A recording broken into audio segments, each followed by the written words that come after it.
Now, dear student, in this video, I will explain you about electric flux. The electric flux linked with the surface held inside an electric field represent the total number of electric line of force crossing the surface in direction normal to the surface. जो electric flux है वो linked किससे रहता है? With the surface से linked रहता है। और इसमें जो इलेक्ट्रिक फील्ड होती हैं रिप्रेजेंट द टोटल नंबर, ठीक है, of electric line of force जो क्रॉस करती हैं सरफेस को। ठीक है, सपोज दैट हमारे पास ये एक क्लोज सरफेस है। अब इसको ये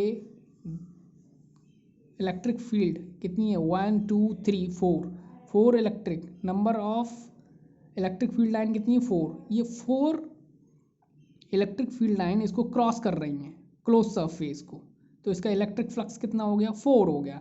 यानी इलेक्ट्रिक जो फ्लक्स है वो प्रॉपर्टी किसकी है? वो वेक्टर फील्ड की है। ठीक है, electric flux is the property of vector field and electric flux associate किससे रहता है? इलेक्ट्रिक फील्ड से। ठीक है, इलेक्ट्रिक फ्लक्स जो है एसोसिएट रहता है इलेक्ट्रिक फ्लक्स से। तो इलेक्ट्रिक फ्लक्स को हम डिनोट करते हैं फाई से, फाई ई कह दो। ठीक है, डिनोटेड बाई फाई ई मतलब इलेक्ट्रिक फ्लक्स। और ये कैसी क्वांटिटी है? एक स्केलर क्वांटिटी है। ठीक है, इलेक्ट्रिक फ्लक्स कैसी क्वांटिटी? स्केलर क्वांटिटी है। अब देखो नेक्स्ट डेफिनेशन को हम किस तरह से डिफाइन कर सकते हैं? Electric flux linked with a surface area is a vector quantity found by intensity of field E and area normal to surface. यानी phi equal E dot A क्या है? एरिया। फाई ई है electric flux, ई है intensity of electric field. और जो area vector होता है वो हमेशा कैसा होता है? नॉर्मल टू द सरफेस होता है। ठीक है, और सिंपली अगर हम कहें इलेक्ट्रिक फ्लक्स एक लाइन में, तो electric flux is the measure of force line passing through the surface, phi E dot A. तो इलेक्ट्रिक फ्लक्स क्या है? एक कैलकुलेशन है।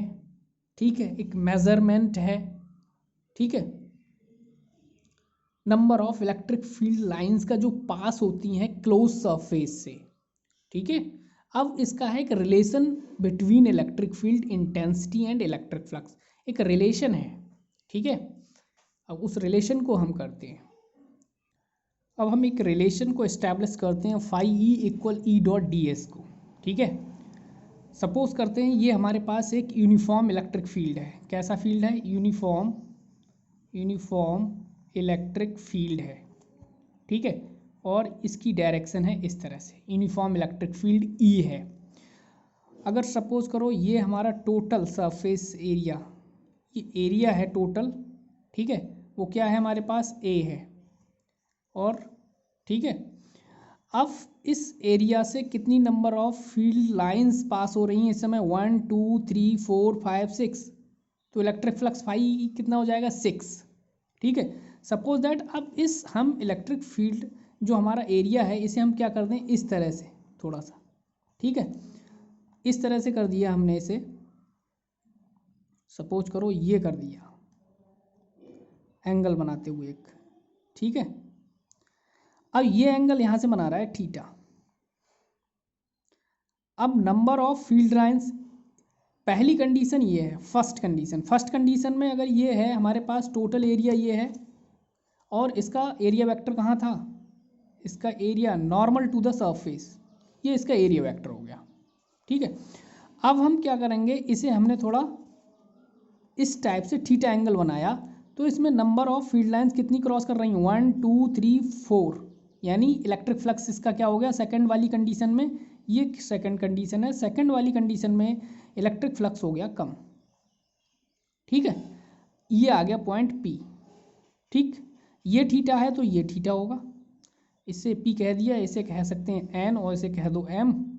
ठीक है, अब इसका जो एरिया वेक्टर है वो कहाँ होगा? एरिया वेक्टर होता है परपेंडिकुलर या नॉर्मल टू द सरफेस। जो एरिया वेक्टर होता है नॉर्मल टू द सरफेस, तो एरिया वेक्टर डेल एस। ठीक है, हम क्या ले रहे हैं? डेल्टा एस, उसकी डायरेक्शन ये होगी, या डी एस कह सकते हो या डेल्टा एस कह सकते हो। और ये जो हमने लिया है, ये जो area small element of area D S लिया है। ठीक है, क्या लिया है? ds। अब ये एंगल थीटा है, ठीक है। अब आप इसको कैलकुलेट करो, ये एरिया लेंगे ना, तो ये एरिया कितना आएगा, एरिया का ये कंपोनेंट लेंगे और इसे हम कैलकुलेट करेंगे। ये ds है हमारे पास, कितना है ds, ये ds है, तो ये हो गया ds cos थीटा। क्या करेंगे आप, cos थीटा है, cos थीटा इक्वल क्या होता है, base upon hypotenuse, cos theta equal base upon hypotenuse लगाएंगे आप, तो ये हमारे पास Pn आ जाएगा ds cos थीटा, ठीक है। तो del phi E equal normal component of E and surface area. अब ये हमारा स्मॉल एलिमेंट ही निकाल रहे हैं हम, पूरा एलिमेंट ये है पूरा एरिया, तो इसका स्मॉल एलिमेंट निकालना है ds। तो स्मॉल हमारे पास फ्लक्स होगा, डेल्टा फाई ई कह दिया या डी फाई ई कह सकते हो, नॉर्मल यानी ई, और इनटू सरफेस एरिया, एरिया यहाँ इसका कितना है, सरफेस एरिया है ds cos थीटा, ठीक है। और इसे हम क्या लिख सकते हैं बेटा, delta phi E equal vector form में ई डॉट डेल्टा एस, ये वेक्टर फॉर्म हो गया, ठीक है। If surface is infinitely small, small infinitely है, तो del phi E D phi E कह देंगे equal E dot D S, ठीक है। ये ई सफिक्स में लगाएंगे, ठीक है। अब निकालना है total electric flux through a closed surface, total electric flux through a closed surface, closed surface, surface closed है तो क्लोज इंटीग्रल लगा दो, D phi E equal closed integral E dot D S, ठीक है। तो यहाँ से हम कह सकते हैं phi E closed integral E dot D S. अब एक डेफिनेशन आपकी यहाँ से बन गई, ठीक है, इलेक्ट्रिक फ्लक्स की। तो इलेक्ट्रिक फ्लक्स की इस डेफिनेशन को डिफाइन कर सकते हैं, the surface integral of the electric field lines passing through a normally the surface, ठीक है, it is a scalar quantity और it is denoted by phi. बात करते हैं यूनिट की, यूनिट क्या होगा, यूनिट ऑफ इलेक्ट्रिक फ्लक्स यानी फाई इक्वल ले लेते हैं हम ई ए, यहाँ से निकाल सकते हैं। तो ई इलेक्ट्रिक फ्लक्स यानी ये ई क्या है, इलेक्ट्रिक फील्ड, इसका होता है न्यूटन पर कूलॉम, एरिया का मीटर स्क्वायर, तो क्या हो गया हमारे पास newton coulomb inverse metre square, ये इसका यूनिट हो गया।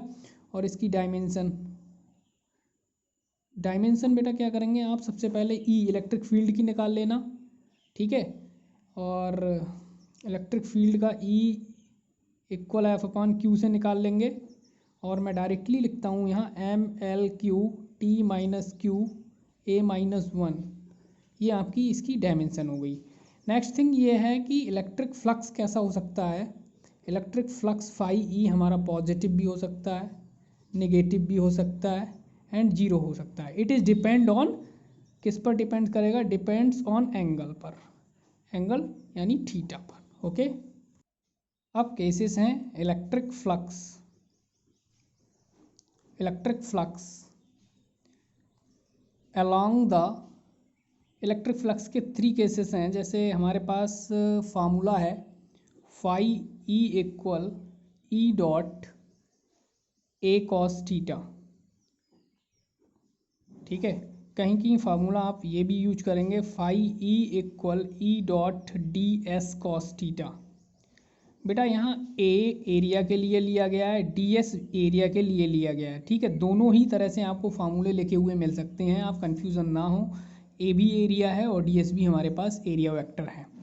तो फर्स्ट केस लेते हैं, फर्स्ट केस में क्या होता है, phi equal E dot D S cos theta या phi equal E dot A S cos theta. Suppose that हमारे पास पहली वाली में क्या है, जो इलेक्ट्रिक फील्ड है, इलेक्ट्रिक फील्ड वो क्या है, अलोंग द सरफेस है, क्या है, along the surface, electric field along the surface. Suppose करो ये है हमारे पास, ठीक है, इस पर ये एरिया वेक्टर है, ठीक है, ए, एरिया वेक्टर है, 90 बना रहा है। ये इलेक्ट्रिक फील्ड है, ठीक है। तो थीटा क्या है इनके बीच, अगर थीटा 90 है, ठीक है, तो फाई ई कितना आएगा, फाई ई हमारे पास आ जाएगा ई ए कॉस 90, और कॉस 90 की वैल्यू 0, ठीक है। एक केस ये बन गया। सेकंड केस है इफ़ इलेक्ट्रिक फील्ड ई क्या है, नॉर्मल टू द सरफेस। अगर सरफेस के नॉर्मल है तब क्या करेंगे, नॉर्मल है तो थीटा हमारे पास क्या आ जाएगा, 0 आएगा, ठीक है। Normal to the surface, suppose करो इस तरह से है हमारे पास, ये सरफेस है, ठीक, और ये हमारे पास क्या है, एरिया वेक्टर है, ठीक है, ये एरिया वेक्टर है, और यही डायरेक्शन किसकी है, इलेक्ट्रिक फील्ड की है। दोनों की डायरेक्शन सेम है तो थीटा 0 हो गया। थीटा 0 होने से फाई ई क्या आ जाएगा, कॉस 0, कॉस 0 की वैल्यू होती है हमारे पास ई ए कॉस 0, कॉस 0 की वैल्यू होती है 1, यानी ई ए आ जाएगा। और लास्ट कंडीशन है हमारे पास, थर्ड कंडीशन ये है, जैसे सपोज करो ये हमारे पास क्या है, एक कोई सरफेस है, ठीक है, और ये इलेक्ट्रिक फील्ड है ई, और ये हमारे पास क्या है, उसका एरिया वेक्टर है ए। तो ये एंगल है हमारे पास 30, सपोज करो ये है थीटा, तो हमसे फिर एंगल पूछ रहा है, ठीक है। तो ये एंगल कितना होगा, ये हमारे पास एरिया वेक्टर हो गया, ये इलेक्ट्रिक फील्ड हो गया, ये हमारे पास क्या है, सरफेस है। इस कंडीशन में हम थीटा कैसे निकालेंगे, थीटा 90 में से क्या करोगे, इस 30 को लेस कर दोगे तो ये 60 बचेगा। उसके बाद फाई ई निकाल लोगे, फाई ई इक्वल होता है ई ए कॉस 60, कॉस 60 की वैल्यू होती है 1/2 ई ए। ये कुछ केसेस थे, इस तरह से केसेस भी बन सकता है, ठीक है। तो ये हमारा इलेक्ट्रिक फ्लक्स पे है।